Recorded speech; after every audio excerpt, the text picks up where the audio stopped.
మాజీ సీఎస్ సోమేష్ ఆస్తుల కొనుగోలుపై ఏసీబీ ఇప్పుడు ఫోకస్ పెట్టింది. తక్కువ ధరకే భూములు కొనడంపై అనుమానాలు వ్యక్తం చేస్తోంది. భూముల కొనుగోలులో క్విడ్ ప్రోకోపై ఏసీబీ ఆరా తీస్తోంది. ప్లాన్ ప్రకారం యాచారంలో భూములు కొనుగోలు చేశారనే కోణంలో ప్రస్తుతం దర్యాప్తు జరుగుతోంది. ఫార్మాసిటీ వస్తుందని తెలిసి కొన్నట్లు ఆరోపణలున్నాయి. ఎకరాకు లక్షల చొప్పున 2018లో 25 ఎకరాలు కొనుగోలు చేసినట్లు తెలుస్తోంది. ఇప్పుడు తీగ లాగితే డొంక కదిలింది. శివబాలకృష్ణ అక్రమాస్తులను కదిలిస్తే తాజాగా సోమేష్ కుమార్ ఆస్తుల చిట్టా తెరపైకొచ్చింది. ఎకరాకు కోటి పలికే భూముల్ని 6 ఏళ్ల కిందట అతి చౌకగా కొనడం వెనక మతలబుందా?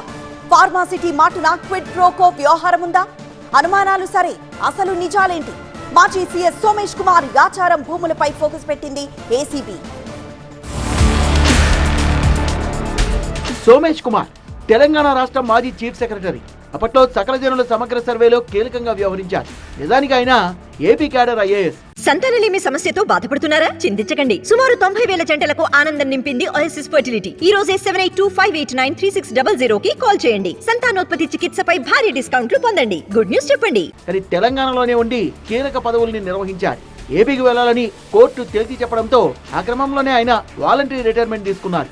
తాజాగా ఈ ఆచారంలో భూ కొనుగోలుకు సంబంధించి సోమేష్ కుమార్ పేరు మళ్లీ తెరపైకి వచ్చింది. 25 ఎకరాల భూమి క్రయ విక్రయాల వెనుక క్విడ్ ప్రోకో వ్యవహారం ఉందనే అనుమానాలు వ్యక్తమవుతున్నాయి. రంగారెడ్డి జిల్లా యాచారం మండలం కొత్తపల్లిలో సోమేష్ కుమార్ భార్య పేరిట రిజిస్టర్ అయి ఉన్న 25 ఎకరాల భూమికి సంబంధించి ఏసీబీ దృష్టి సారించినట్టుగా తెలుస్తోంది. ఇటీవలే ఆదాయానికి మించిన ఆస్తుల కేసులో హెచ్ఎండిఏ మాజీ డైరెక్టర్ శివబాలకృష్ణను ఏసీబీ అరెస్ట్ చేసింది. ఈ కేసు విచారణ క్రమంలో యాచారం భూముల వ్యవహారం తెరపైకి వచ్చింది. హైదరాబాద్ లో ఉన్న తమ ఇంటిని అమ్మి 2018లో యాచారంలో భూముల్ని కొన్నామనేది సోమేష్ కుమార్ వెర్షన్. ఆ ఏరియాలో ఫార్మాసిటీ వస్తుందని ముందే తెలిసి ప్లాన్ ప్రకారమే యాచారంలో భూముల్ని కొన్నారనేది ఆరోపణ. 4 రైతుల నుంచి ఎకరాకు 2 లక్షల చొప్పున అతి తక్కువ ధరకు 25 ఎకరాలు కొనుగోలు చేయడంతో క్విడ్ ప్రోకో జరిగిందనే అనుమానాలు వ్యక్తమయ్యాయి. అంతేకాదు ధరణిలోకి 5235 సర్వే నెంబర్ ఎలా వచ్చిందనేది మరో డౌట్. ఆ భూముల్ని సేల్ డీడ్ ద్వారా కొన్నారా లేదా సాదా బైనామా ద్వారానా?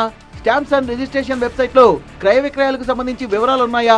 సర్వీస్ లో ఉన్నప్పుడు కొనుగోలు చేశారు కాబట్టి టీఓపీటీకి తన ఆస్తులకు సంబంధించి ఈ భూ వివరాలని అందించారా లేదా? ఇలా అన్ని కోణాల్లో ఏసీబీ ఆరాధిస్తున్నట్టుగా తెలుస్తోంది. ప్రభుత్వం నుంచి ముందస్తు అనుమతి తీసుకున్నాకే యాచారంలో భూమిని కొన్నామన్నారు సోమేష్ కుమార్.